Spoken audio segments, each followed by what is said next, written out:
Hi guys! Today, let's do a first impression review. Itong nasa box na to. Ayan! K-palette. Tanggalin ko nga lang muna itong mga to. Wait lang.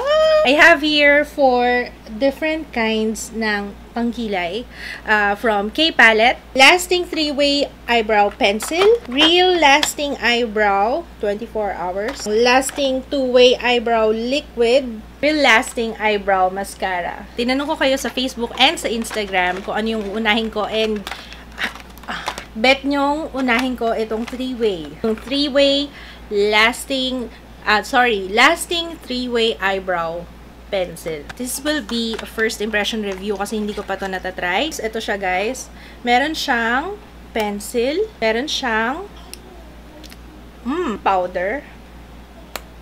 Ayan, yung brush.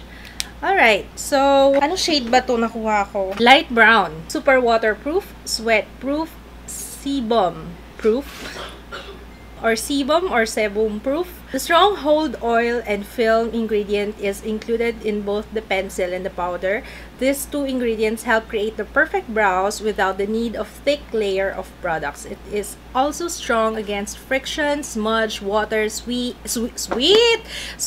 and sebum, making your brows last the whole day. Oh, okay. So pencil muna, and then the powder, and then the brush. Okay. Ang presyo niya, it's 795 pesos. May kamahalan siya, pero 3-in-1 naman siya. Available siya sa Beauty Bar, sa Rustans, sa SM Department Stores, Metro Gaisano, Fairview Terraces, UP Town Center, and sa Zalora. Let's start with the pencil.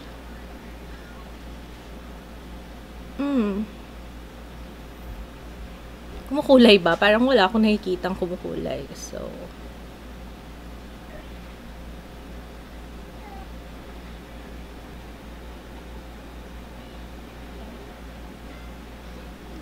naputol na. Madali siyang maputol, guys. Sayang. Kailangan pala magaan lang yung kamay. Medyo mabigat kasi yung kamay ko, guys. I'm sorry. Next is yung powder. Sausaw. And then yan. Andito yung powder sa loob niya.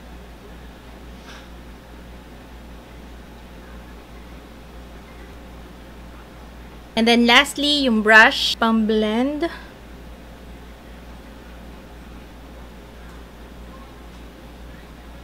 So, yan na yung itsura niya, guys. Parang mukhang natural lang. Except dito sa part na to. So, mamaya ko na ayusin. Let's try this one naman. Yung Real Lasting Eyebrow Mascara. Changes the color of your eyebrows to match your hair color for softer looking eyebrows. Oh! Ayan. Ayan yung brush na kakaiba. Hindi siya yung usual na parang pang mascara. In comparison, ito na yung may mascara. Ito yung wala pa. Naging lighter yung ating brows. Itong shade na to, this one is dark brown. And ito yung light brown. Meron ako actually. Bigay to ni Perfecta Magdamag.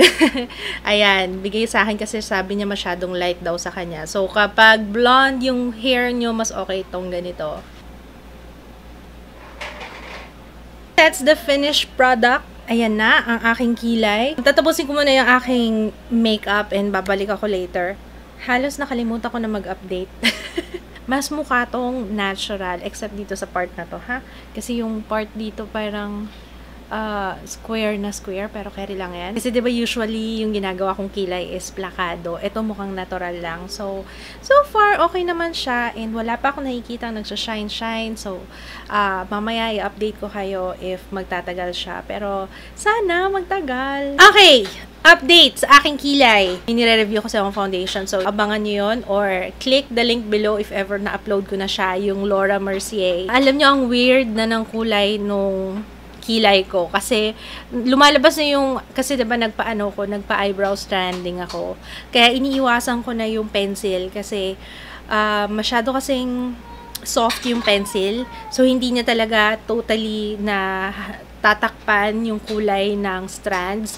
Yung kulay ng stranding sa akin is medyo bluish black na yung kulay. Medyo nag-fade na kasi siya. Kaya lagi kong ginagamit lately yung may wax. Kasi yon nadadaan doon, natatakpan niya talaga yung kulay. Ngayon, lumalabas na yung kulay. So, it looks weird. Parang medyo mag-green siyang tingnan. Siyempre, hindi nakasalanan ng pencil yon ng K-palette.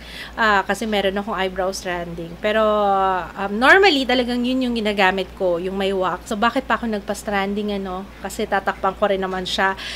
Siguro yun ang iniisip nyo. Pero, okay sa akin yung stranding kapag mga times na ayoko mag-makeup. Kasi presentable pa rin yung kilay ko kahit na hindi ako naka-makeup.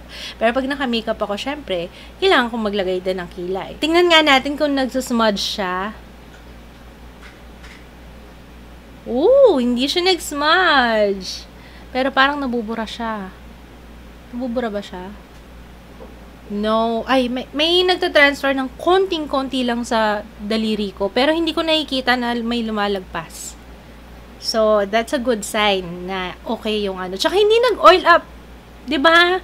Walang kumikintab sa kilay ko. Kaya, yun lang naman ang aking update for now. I will be back later para sa aking final thoughts dito sa K-Palette Lasting 3-Way Eyebrow Pencil. 10:09 PM, last and final update para dito sa aking kilay. You know what? Hindi siya nag-work sa akin kasi dahil nga meron akong eyebrow stranding, so parang nag-react yung kulay niya.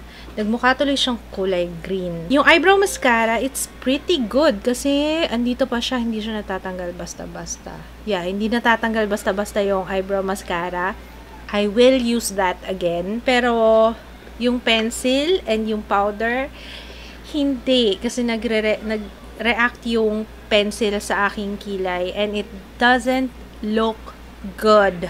Sa presyo niya, 795 pesos, I honestly think na it's overpriced. Ang mahal niya, to think na parang nabubura na siya. Ayan o, nakalabas na yung, diba? Kanina maganda pa yung ano niya eh. Kaso nung nag-oil up na ako, wala. So, hindi siya talaga totally smudge proof. And nag-fade din siya. Meron pang dalawang K-palette na eyebrow products akong susubukan. So, don't worry. Hindi natin alam. Malay nyo, mag-work sa akin yun. Kasi liquid yata yun. Yun yung actually excited akong i-try yun. Sana nga yun na lang tinry ko. Pero, okay lang since ito yung maraming request. Ito na yung inuna ko.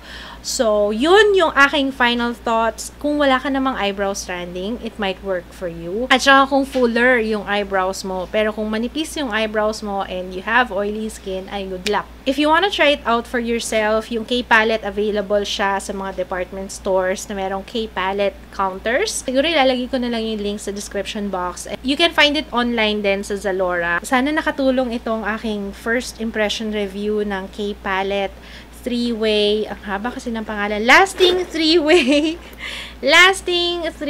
Eyebrow Pencil, one-day tattoo ng K-palette. If you have tried this, comment kayo sa baba para ma-share nyo rin yung experience nyo with it. Basta, kung ano yung experience nyo sa kanya, kung nag-work or hindi, para makatulong din sa iba. Okay guys, maraming salamat. See you again on my next video. Bye!